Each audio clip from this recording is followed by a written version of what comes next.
بسم الله الرحمن الرحیم. السلام علیکم ګرانو زده کوونکو، هیله لرم چې ټول روغ او جوړ اوسئ.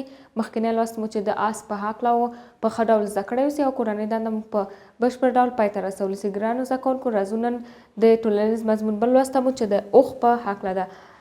آیا تاسو کله د اوښ نوم اورېدلی؟ آیا پوهیږئ چې موږ څو ډوله اوښ لرو او اوښ ساتنه څه ګټه لري؟ نو ګرانو زده کوونکو، ټول سوالونو ته به په خپل لوست کې تاسو ته یو ځای سره ځواب ورکړو.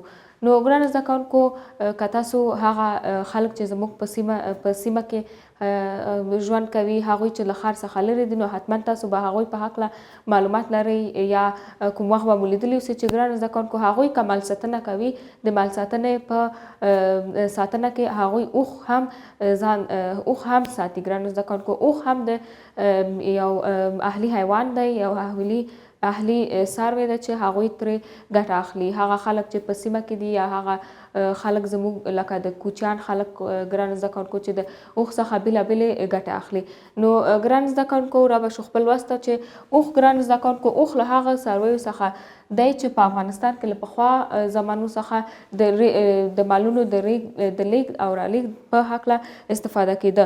نو افغانستان کې ګرانو زده کوونکو دوه ډوله اوښان شته چې د یو کوپي او دوه کوپي په نامه یادېږي. ګرانو زده کوونکو، یو کوپي او دوه کوپي څه معنی؟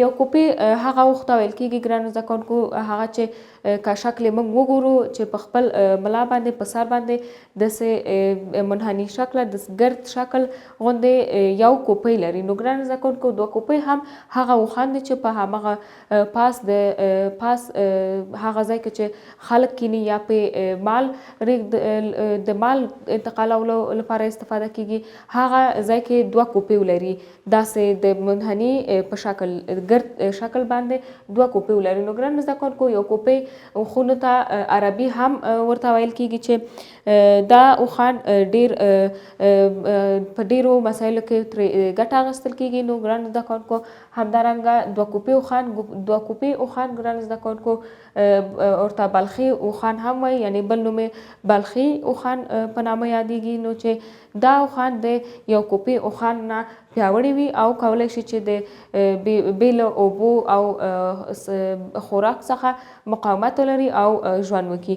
نو ګرانو زده کوونکو، همدارنګه چې اوښان کولی شي د اوبو او د خوړو په واسطه دوی مقاومت وکړي او کولی شي چې بې له اوبو او خوراکو څخه هم ډېر وخت ژوند وکړي. نو دوی ته د صحرا بیړۍ هم وایي. نو ګرانو زده کوونکو، زموږ په هیواد کې د سوداګریزو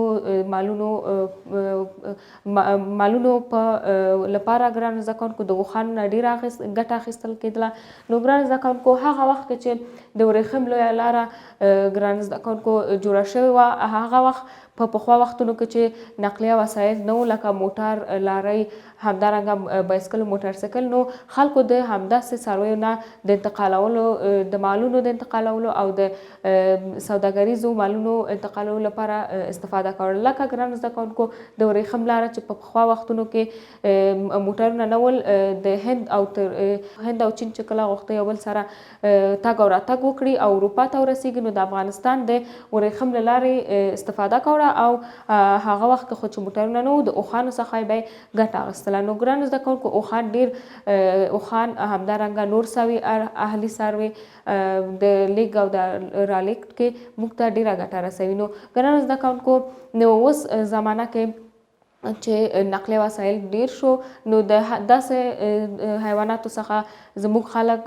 کمه استفاده کوي او ترې کمه ګټه اخلي. خو که موږ کوچیان خلکو ته وګورو، هغوی هم اوس هم د خپل لیږد او رالېږد د خپل مالونو انتقالولو لپاره د اوښانو او نورو څارویو څخه ګټه اخلي. نو ګرانو زده کوونکو، موږ خو ویلې چې داسې اوښان ډېر ارزښت لري. د اوښانو د نسل ډېرولو لپاره موږ باید د هغوی ساتنې ته ډېره پام وکړو، ځکه د هغوی د ساتنې طریقه ډېره اړینه ده تر څو د هغوی نسل ډېر شي او موږ وشو کولی چې یو خودکفا هیواد ولرو. نو ګرانو زده کوونکو، د دې لپاره چې نسل ډېر شي، موږ باید د هغوی ساتنه کې د تجربه لرونکي ډاکټران او یا هغه خلک چې تجربه ډېره لري په مال ساتنه کې، هغوی نه همیشه مشوره واخلو. د ډاکټرانو د هڅه خلکو مشورې ته غوږ ونیسو، د هغوی په مشورې وکړو، نو تر څو موږ ته یو ښه نسل د اوښانو رامنځته شي. ګرانو زده کوونکو دا و زموږ نننی لوست. نو کورنۍ دنده مو همدا ده چې 3 پوښتنې تاسو ته د شپږ د 50مې صفحې کې شوي، تاسو هغه ته ځواب ورکړئ، موږ سره په کمنټونو کې شریک کړئ. ګرانو زده کوونکو که غواړئ چې زموږ نور لوستونه هم وګورئ، زموږ نور ویډیوګانې هم موږ سره یو ځای وګورئ، نو ګرانو زده کوونکو زموږ چینل سبسکرایب کړئ او بعد له هغې زموږ ویډیوګانې لایک کړئ. کوم نظر پیشنهاد یا کوم پوښتنه لرئ موږ سره په کمنټونو کې شریک کړئ. ګرانو زده کوونکو تاسو الله پاک ته سپارم، ښه وخت ولرئ. د الله په امان.